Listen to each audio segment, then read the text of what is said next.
today. Okay. And then we have a speaker, Amanda Janoo, who will be introduced in a few minutes. And we'll start off with our Rotary minute from Rob. Okay, all right, so I decided to talk about my hometown, Curitiba in Brazil. It has a population estimated at 3.9 million, and I just want to keep you posted on what projects they have going on at this time. So they have a Christmas project where they gather toys and donations for low-income families so they can give it away during Christmas. They have a project called Mobility for All, where they have a lot of wheelchairs that were donated by Rotary International. And that kind of equipment is expensive in Brazil. So I think they have 25 to 30 wheelchairs that they lend to people in need. They have a project called diabetes prevention, where they offer testing for blood sugar levels, and they educate the overall population about diabetes. They have business workshops for low-income women and polio prevention. They educate the population about polio and ways to prevent it. And they created an event, which is a bike ride that you have to sign up, pay a fee, and then your entire family can join for a bike ride for about an hour. And they have a project that's seeking global partners, which is a Plant This Idea project, where they're looking to plant 200,000 native trees in the next 3 years. So that's what's going on in my hometown. Native tree. Native. They're native in Brazil? Yeah, what do we know them? No, they're like 3 or 4 different types of birds where I am. Thank you, Rafa. That was very good. And now Gary Howard is going to offer our. Well, I want to first of all offer a disclaimer. You may not find the title to this poem inspirational, but I hope you find something in it that will. It's a poem called Perhaps the World Ends Here. It was written by Joy Harjo. She was the United States Poet Laureate from 2018 to 2021, part of the dark years. Perhaps the world ends here. The world begins at a kitchen table. No matter what, we must eat to live. The gifts of earth are brought and prepared, set on the table. So has it been since creation, and it will go on. We chase chickens or dogs away from it. Babies' teeth at the corners. They scrape their knees underneath it. It's here that children are given instruction on what it means to be human. We make men at it. We make women. At this table, we gossip, recall enemies, and the ghosts of lovers. Our dreams drink coffee with us as they put their arms around our children. They laugh with us at our poor falling down selves as we put ourselves back together once again at the table. The table has been a house in the rain, an umbrella in the sun. Wars have begun and ended at this table. It's a place to hide in the shadow of terror. Excuse me. A place to celebrate the terrible victory. We've given birth on this table, and we prepared our parents for burial here. At this table, we sing with joy, with sorrow. We pray of suffering and remorse. We give thanks. Perhaps the world will end at the kitchen table while we are laughing and crying, eating of the last sweet bite. Have a good Thanksgiving.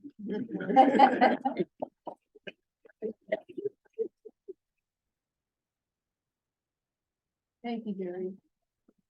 You're an experienced poem reader. My pleasure.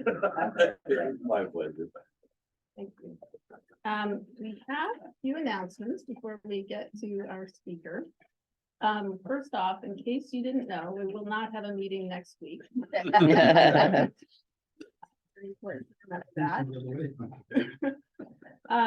The church has requested that we leave up all the tables, and if there's any that aren't up, we could put them up and put them around the edges. So the last two tables are very heavy. We decided this morning, those of us old people who put these up, that people under the age of 50 should be the ones putting those two up and put them in that corner. Okay, so that means another group will be doing. You're like saying people like that. Sure, but Now, there are some people under 50 here. All right, yes, that's for the Christmas bazaar. And then a big thank you to everyone who came and participated in the Veterans Day event on Saturday. It was cold, but we had a nice gathering, and I think it was really meaningful, most especially for the veterans who came. And I'm really glad that we're doing this every year. and don't forget to thank Jude for the delicious desserts. Oh, yes. Oh, I didn't make all of them. That was nice. That was really nice. That whole presentation, I thought it was just really well done. It felt as if we've been doing it for years and years and years. Yeah. Even though it was only what, the second one. I think it was the third Third. Veterans Day. Yes, we do have a bit of a Yeah. routine down, and we had folks step up at the last minute when we needed to change out who was doing what, and so Yeah, I thought it was really nice. it was, I was really happy with how it went, and I think everybody else was too. A reminder that we're seeking members for our new Grants and Donations Committee. I think it's gonna be just a really interesting and rewarding committee to be on. So I hope some more folks will raise their hands for that. We have 2 and maybe 3 over there, and would love to have 5 would be a really nice number. So yeah, okay, yeah, thank you. All right, we're on a good roll. And then also a reminder that anyone interested in the treasurer position to raise their hand, and you can start out just by learning more about it. And also we'll be seeking a new vice president for next year, and the vice president is the person who's in line to become the president-elect and then the president. So it gives you this kind of long runway to learn about what it means to do the job, but you also happy to explain about it to anyone who's curious, but not sure if it's the right thing for them. Leslie has her hand up. Although you can't see her because it's because of the capacity of the bandwidth and the computer, I think, sorry. But Leslie, we can hear you, I think. Go ahead. Okay, good morning, everybody. Actually, Armand has an announcement. Yeah, I'm here with Leslie. First of all, I want to explain something. I've kind of taken over the Toys for Kids campaign this year because Andy was going to be out of town. It all happened rather quickly. The barrels have been delivered and we hadn't been contacted about monitoring them. So I kind of got that all going. There'll be an email going out today. Hopefully you'll monitor the barrels you did last year. I'm going to send the list out. If you do not wish to monitor the barrels, let me know, and anyone who wants to be involved also let me know. So watch for that email. I'll keep this short. Thank you. Oh, thank you so much, Armand. I'm glad that you were able to pick up the ball on that, and that's a nice effort that we help with every year. All right, so we will look for your emails. And then Sally, oh yeah, I caught her at just the wrong moment. So while she's doing whatever she's doing, I wanted to point out an email I sent yesterday afternoon, right before the meeting link, about a project in Ghana, Plan for Ghana. And it's one of a series that has been conducted there to provide clean drinking water and better sanitation for communities there. Did anyone or everyone have a chance to look at those materials yet?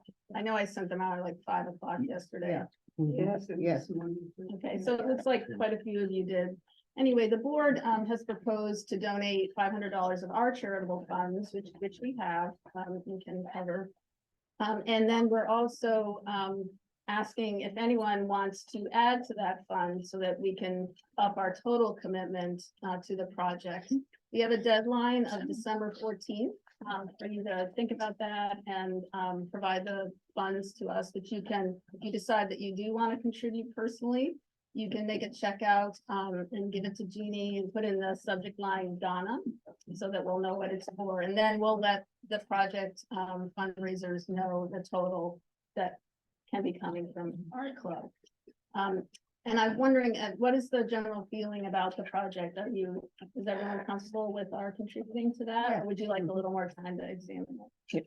It was a water, it's a water project? Yeah, sanitation and Yeah. clean water. Pure water is an absolute necessity in our world. Yeah. Anytime we get a chance to improve the water quality. Okay, great. All right, well, we'll move ahead with that then. And if you haven't had a chance to look at the materials, it's very interesting what they're doing. I think it's fascinating, and I agree with Gary, without water, you can do nothing. I have a question, a sidebar question. How much is in our discretionary fund and in a year? Well, this year we set aside a total of $5,000. We're still going to have a reserve, but because our fundraising has been kind of irregular, I think, over the last couple of years, we didn't want to overcommit our funds. Although if we meet our goal for fundraising this year, which is similar to what we accomplished last year, which was unexpectedly high. I'm looking at Sherry because we all know she was the driver of that great success. Then we will have left over a nice reserve that we can then decide how to deploy the future year. But anyway, 5,000 total, 3,000 of which we were putting to the new committee to determine a plan for, and 2,000 which we were retaining for things that pop up like this. Thank you. Unexpectedly, and we would like to be able to respond to them. So, Thank you. I appreciate that. Thanks. great. All right, well, thank you for your attention on that. And then Sally has an announcement. So it turns out I have 3 quick announcements. The first one is if you're done eating, please flush your table. The second one is that we are now preparing for our senior luncheon on December 13th, and I have the posters. So if there's anyone who wants posters to put up, please let me know. Leslie, tell me how many you want and I'll drop them off at your office. So that's all I have to say about the luncheon right now. And the third thing is we have a speaker coming December 14th. It's Crystal Lee McSweeney from the Restorative Justice Group. But the other Thursdays in December, we're going to hear from our members of the club in their classification talks, and I encourage you all to come. We'll have some newish members and some we've been here a long time members, and it'll be very interesting. So plan to come all the Thursdays in December. Thank you. Hope we're not going to stay oldish. Yeah. Members. I am on that list. Thank you, Sally. All right, well, now I think we're ready to turn it over to Ellie to introduce our speaker. And first, a big thank you to Debbie for scrambling and sorting out the tech issues on the fly with minutes to spare. So today's speaker is Amanda Janoo. She's the economics and policy lead at the Wellbeing Economy Alliance, or WEAll. She's an economic policy expert with over a decade of experience working with governments and international development institutions around the world. Her work aims to build just and sustainable economies through goal-oriented and participatory policy design processes. Prior to joining WEAll, Amanda worked for the United Nations, for the African Development Bank as an industrial policy and structural transformation expert. As a Fulbright researcher, she explored the relationship between international trade and informal employment. She graduated from Cambridge University with a master's in philosophy and development studies and heralds from Stratford, Vermont, and currently lives in Burlington. So, welcome, Amanda.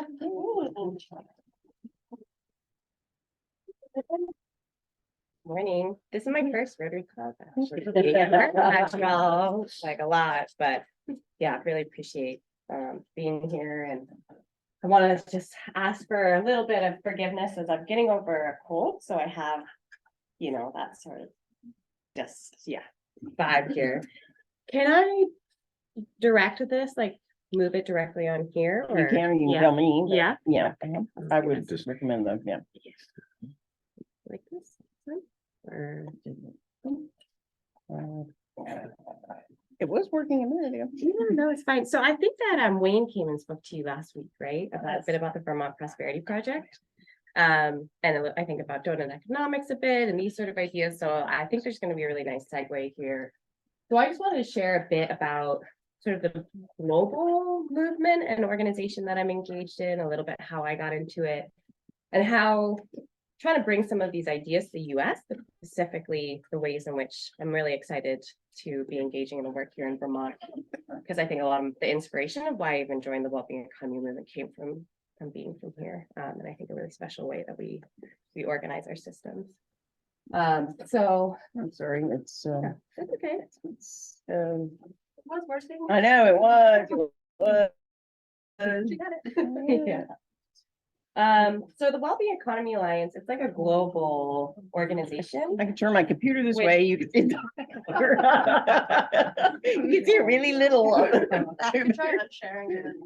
Yeah, Yeah, I know technology.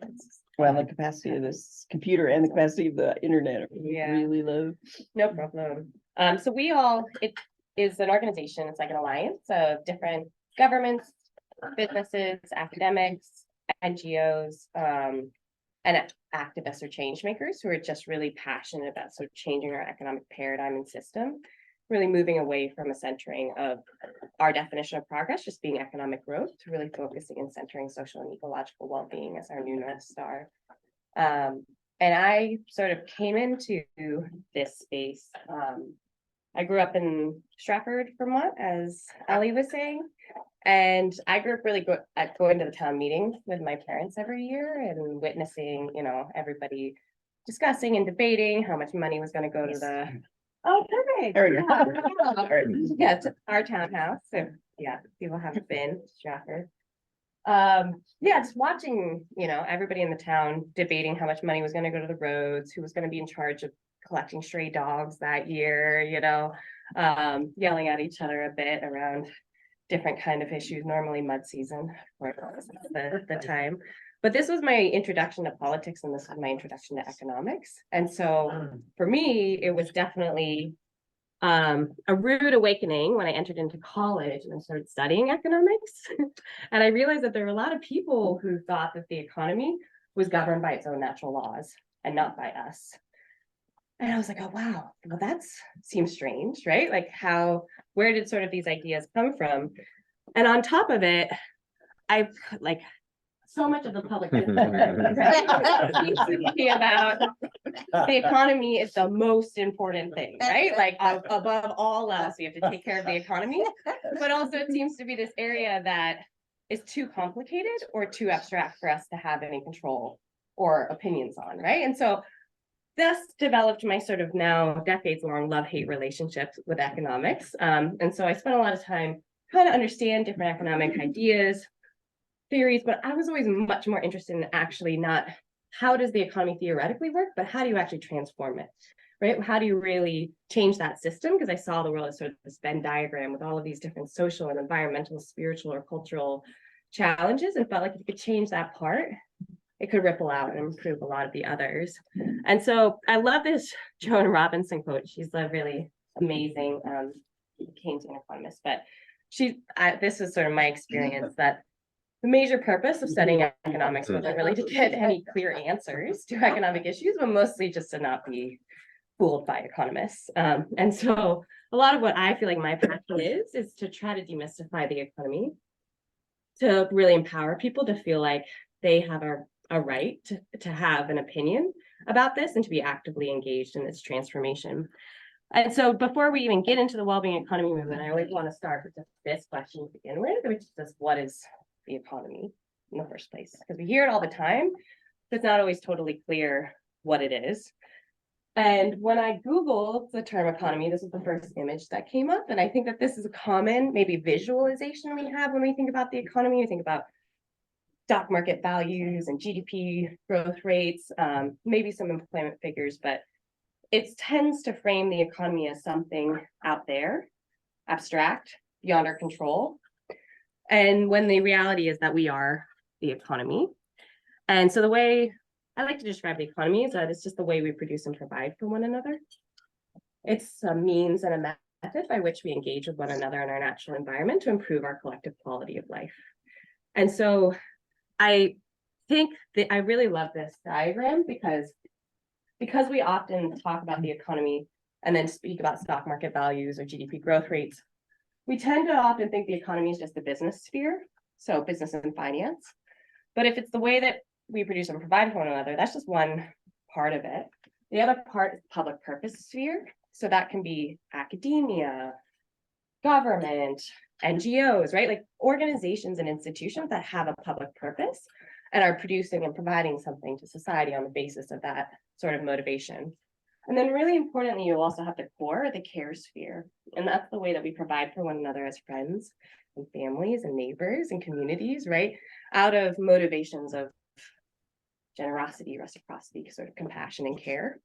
And they're all a part of this economic system, which is a part of our society within a bigger ecosystem. And so the question is, how do we evaluate the economy's success, right? Because for a long time, pretty much since the 50s, been largely evaluating it by how quickly it's growing, yeah, by its economic growth. And so we're at this interesting juncture globally, and I think amongst countries and communities of sort of questioning that logic and saying, okay, well, should we be defining success and progress just by our economic growth or by sustainability or our well-being? And so many of you may already know this, but really economic growth just tells us how much we're producing, right? How many goods and services in some way and the value of that. But there's a really, famous quote by John F. Kennedy. It doesn't tell you about any of the things that really make life worth living in terms of, our connection and our health and our well-being. And so, but we had an idea for a long time that really just to start off, well, we just need more stuff and more money. And that was really going to be the starting foundation for the improvement in our quality of life.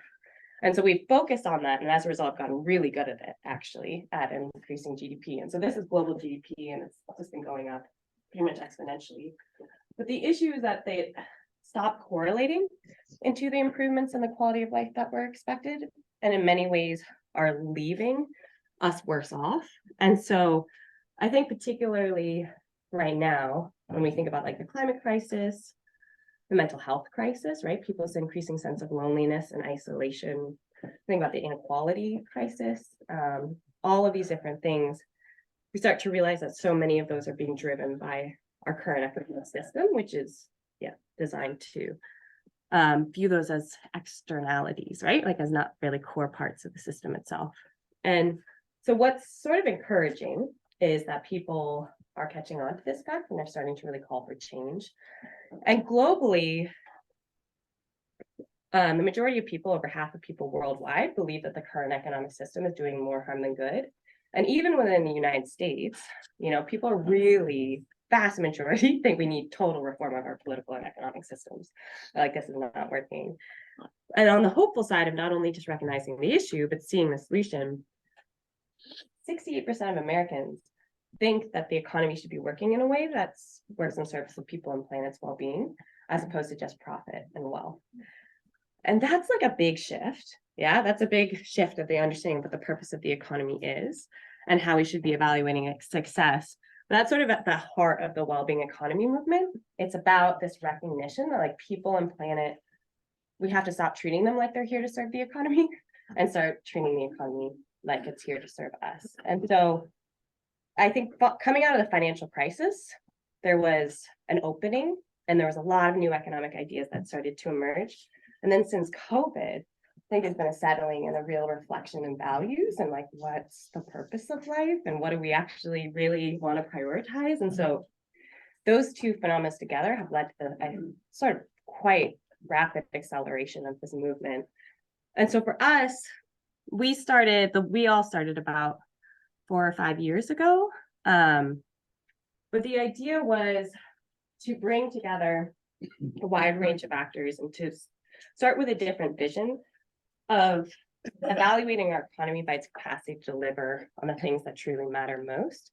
And at least within the WEAll membership, these are some of the things, that were identified, like how do we build an economy that actively restores and regenerates and protects our natural environment, right? And we know there's circular economy and regenerative agriculture and these different sort of techniques that allow us to produce and provide in a way that gives back as much as we take from the natural world. We're really centering justice and fairness in the system to ensure that there's a more equitable distribution of wealth and power and time within the system by supporting like cooperatives and employee-owned businesses, like so many of those kind of enterprise structures that I saw growing up here in Vermont as really common. And critically recognizing the importance of connection, right? Like how do we be in right relationship with one another?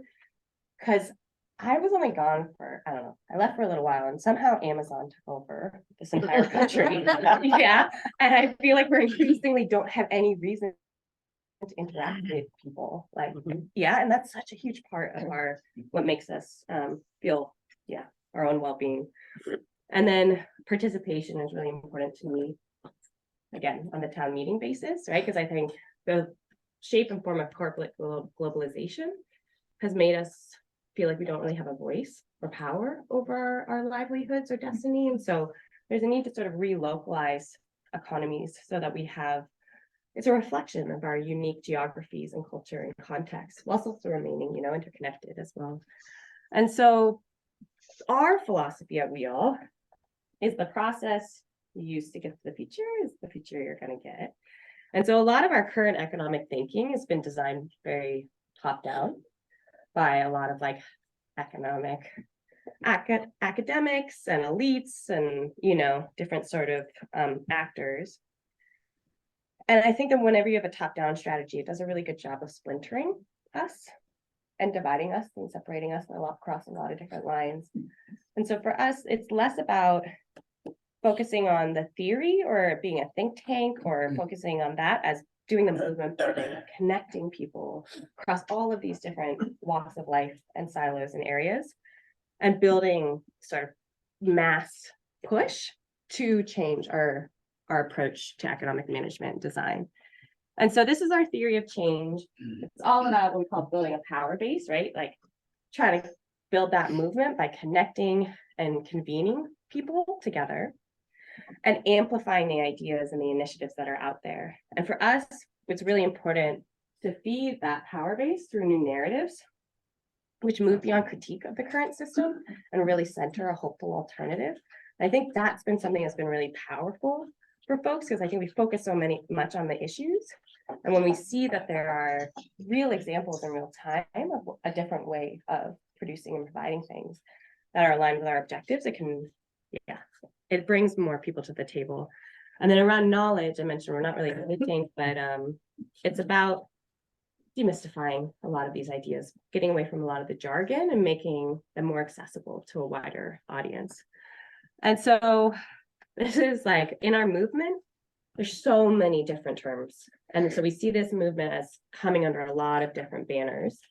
And so you heard about donut economics, I think, last time, which is amazing. Kate Whereworth is phenomenal. You have, circular economy and regenerative economy.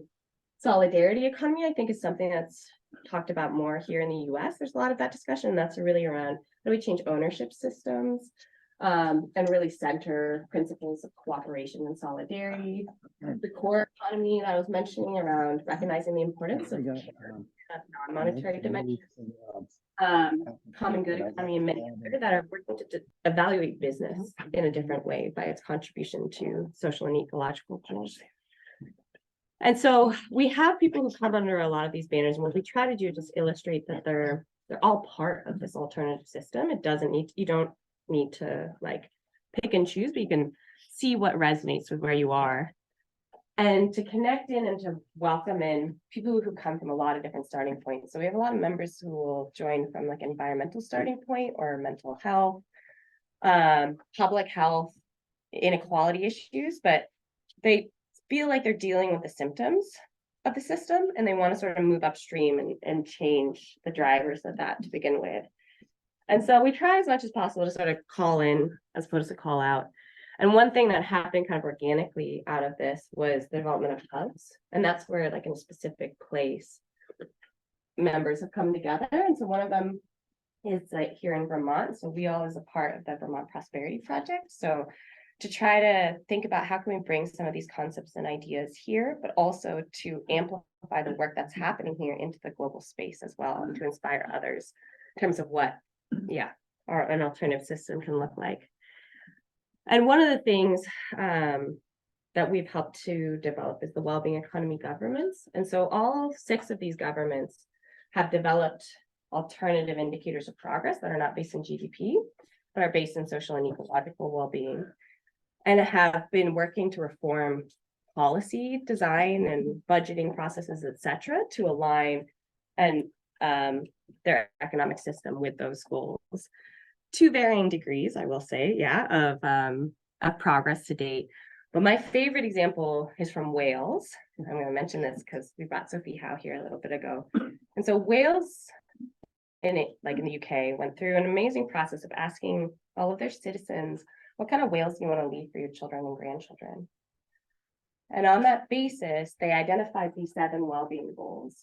And I think it's important to note that, a resilient Wales for them was defined by biodiversity conservation and ecosystem sort of restoration. And a prosperous Wales was still like an innovative, creative society, but that's within planetary boundaries, like respects planetary boundaries and like carbon and things. And so they articulated just the wording of these 7 goals and then passed the legislation that required all of government to set clear long-term targets for them, to create clear indicators that were accessible to people to understand, to monitor progress, and to periodically do scenarios and futuring to understand how they're headed in that direction. But the thing that makes me most excited is that legislation includes these 5 ways of working, which was a requirement that the government reform so that it actually took a long-term perspective, which is not common in government, because it's very reactive a lot of the time, right? Like you just got to deal with the crisis at hand. And so taking that longer term perspective so that could be preventative, right? So how do we prevent these crises from happening in the first place? And breaking down silos so that the health goal is not the responsibility of the Ministry of Health. It's actually a responsibility of all ministries to work collectively towards the achievement of those 7 goals. And that whilst the goals are set at the national level, the strategies are designed at the local level for participatory design and involvement of citizens and folks. And so all of this has been pretty exciting. And I started working for WEAll in 2020 and then was able to move back to Vermont because it's remote. And this past year, been focusing more on trying to our work in the US has been pretty light touch. And so it's for me a bit of a dream to be able to be here, but still be connected to also global things that are happening. And so a lot of what I've been trying to figure out is the state of sort of the movement here in the US. And so part of that has been about supporting some connections and convenings around the US. And it's interesting because there's definitely different segments, right? So I mentioned the solidarity economy, which is more grassroots. It's pretty strong. There's got the DC kind of progressive economic, anti-austerity, we gotta, that sort of idea. Then you've got the environmental movements that are focusing more on the circularity and regeneration, and they are not talking to each other at all. So there's a lot, I think there's more that unites than divides, and there's value in pluralism of an approach. So we're now just trying to better understand those spaces and see where there can be points of intersection to start to build more of that collaboration. A lot of interest also here on narratives. So trying to start to engage more with folks, challenge the idea, expand our idea of the economy, but also engage with journalists to have a better understanding of how they're reporting on the economy and how we might shift it.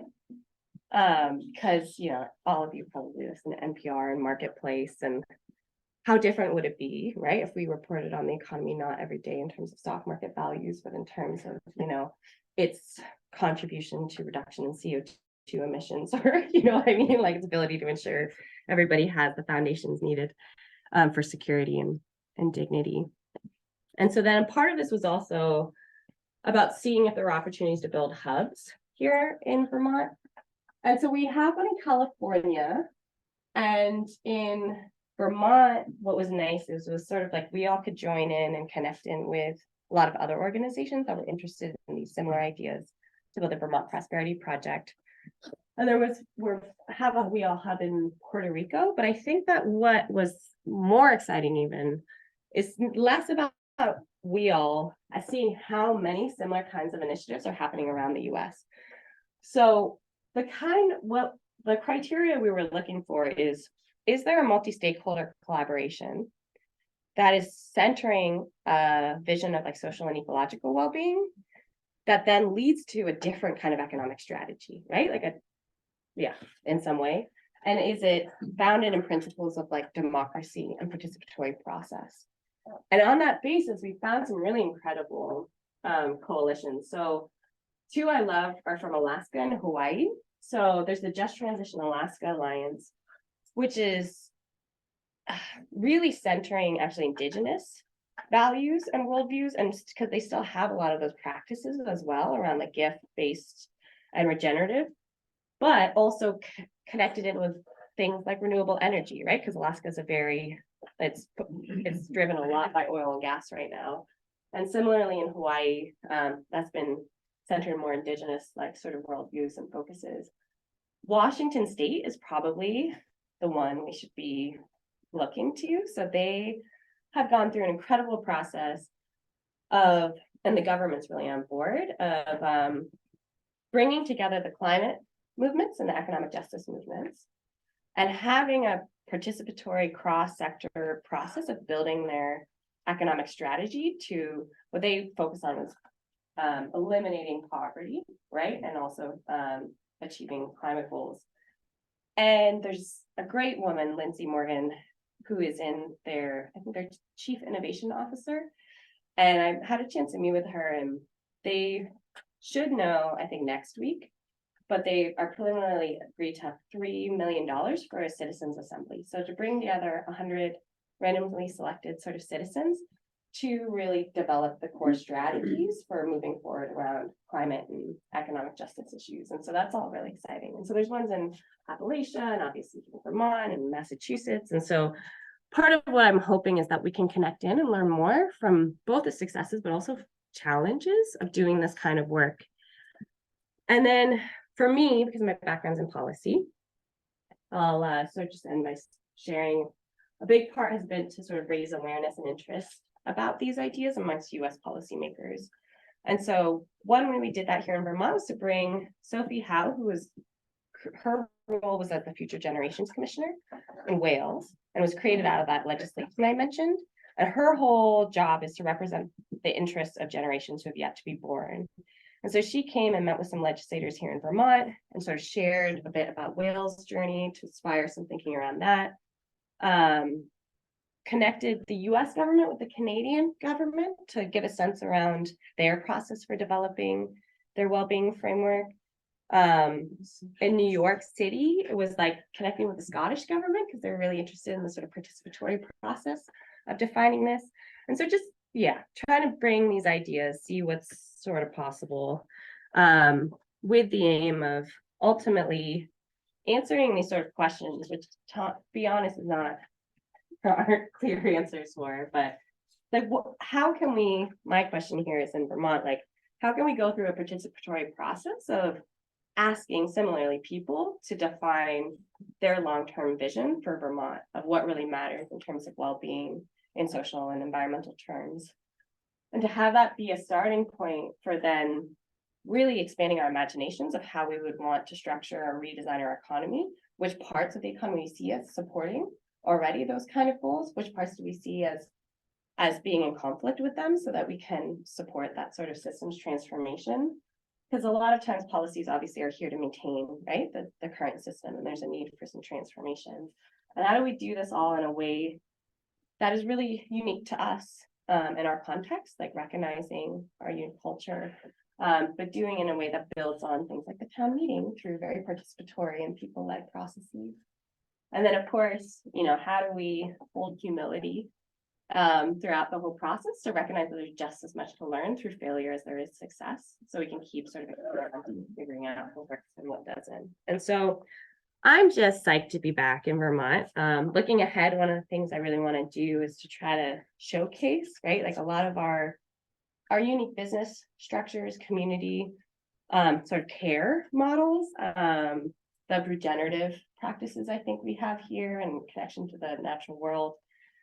I want to build a working group, like study group with the Vermont legislature to sort of just keep exploring these ideas and learning from other places to start laying foundations for thinking through what kind of process might make sense. And then just connecting in more with more organizations that are in the space and yeah, learning and seeing how I can help in some way. So that's it for me. Thank you very much. Love to hear.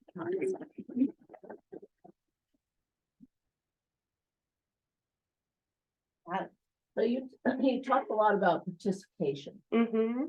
and equalizing, making fair, the changes that we're gonna hope to have. Mm-hmm. My experience with the poor Mm-hmm. is, and this is gross generalization, but I see it all the time. They know they don't have a voice. They're used to not having a voice. They are struggling every minute of every day to put food on the table, to keep their children clothed, and to keep the roof over their head. Mm-hmm. And they don't even have time to participate in something that would hopefully ultimately benefit them. Mm-hmm. How do we change that? How do we fix that? Yeah. I mean, the whole point around time is really big, actually. I think that's been the major challenge in the US in general, not just for poor people, for everybody. People are very time poor.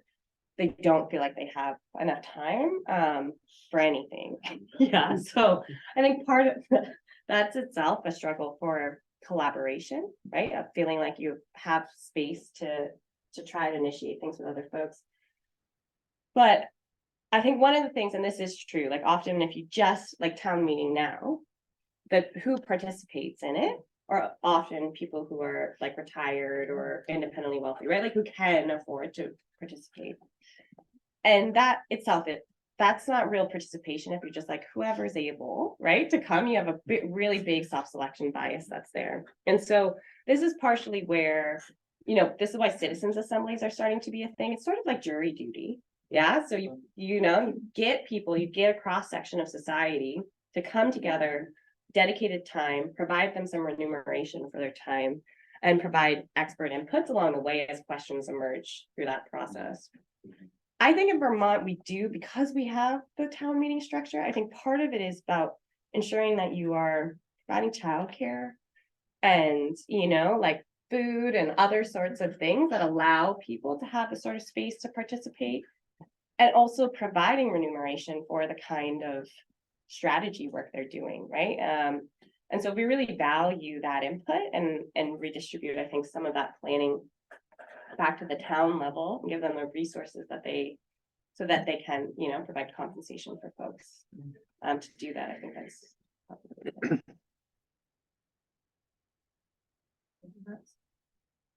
Any other questions?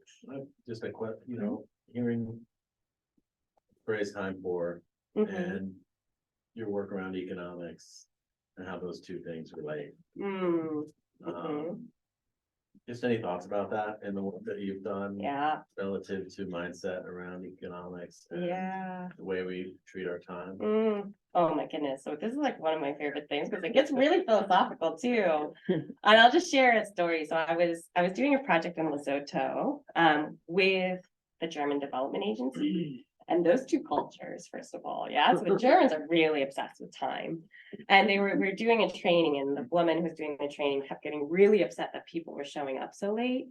And they're like, we would have breaks and they wouldn't like come back. And at some point just started like telling them off about, need to be here, whatever. And this guy had the perfect response. He was like, well, you may have watches, but we've got time. But there you go. Because it is, the economists in the 60s really assumed that with productivity increasing at the rate it was, we would be at a 15-hour work week now.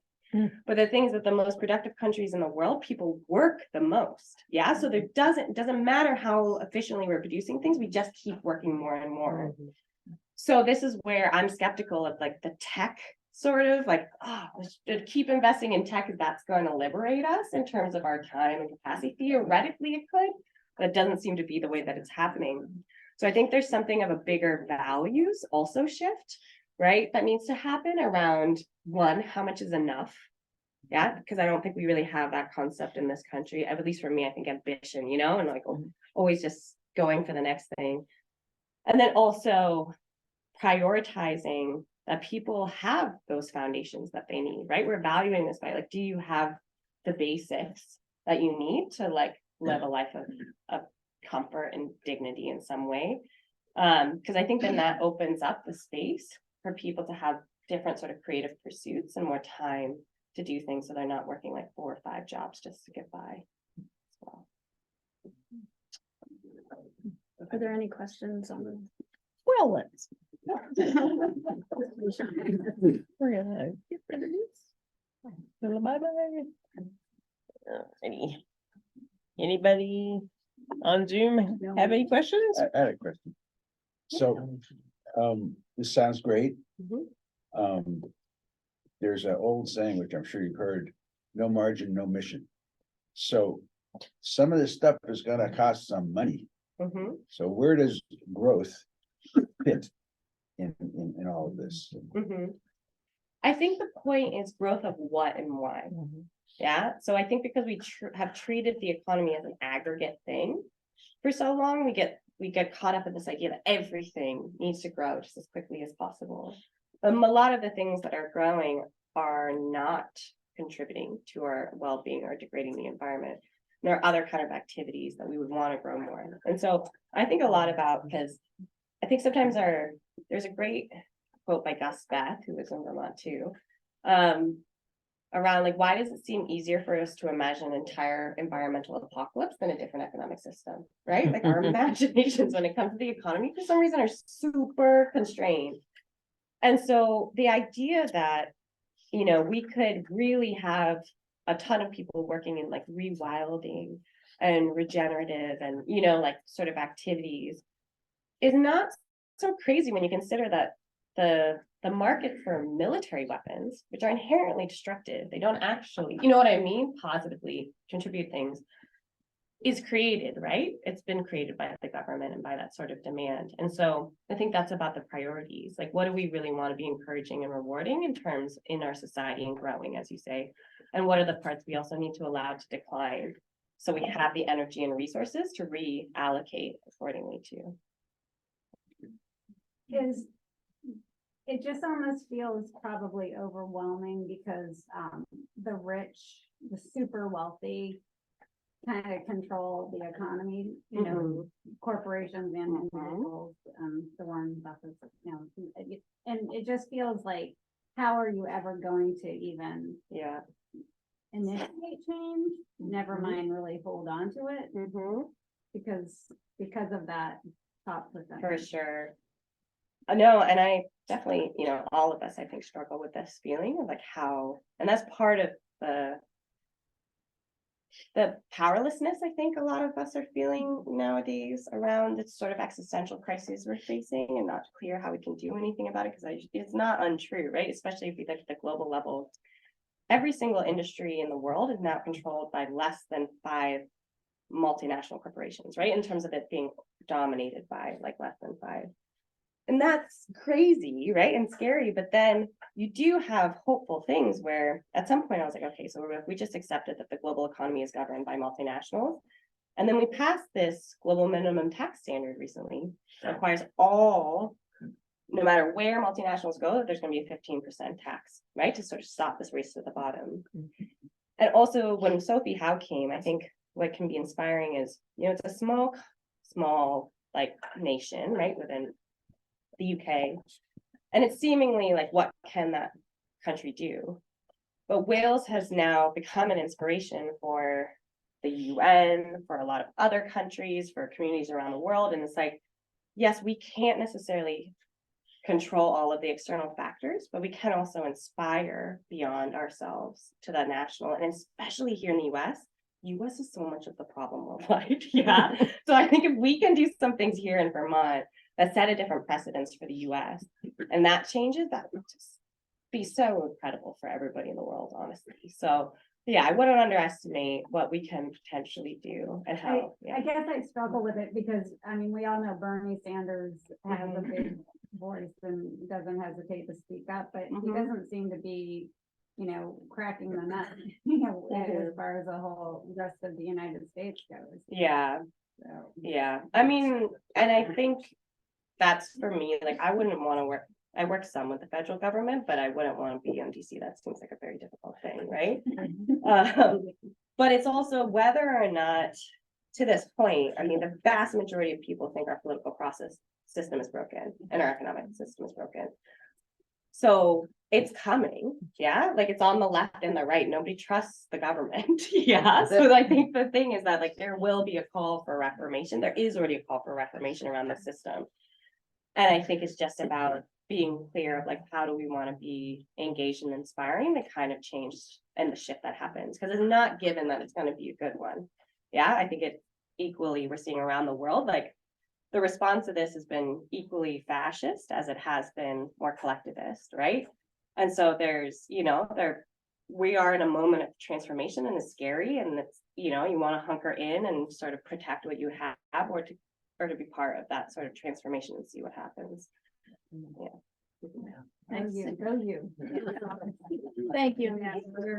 Thanks for having This is me. such a rich discussion. We could probably spend half a day easily on it. And thank you for giving us a lot to think about. I have one little task for you, is the polar raffle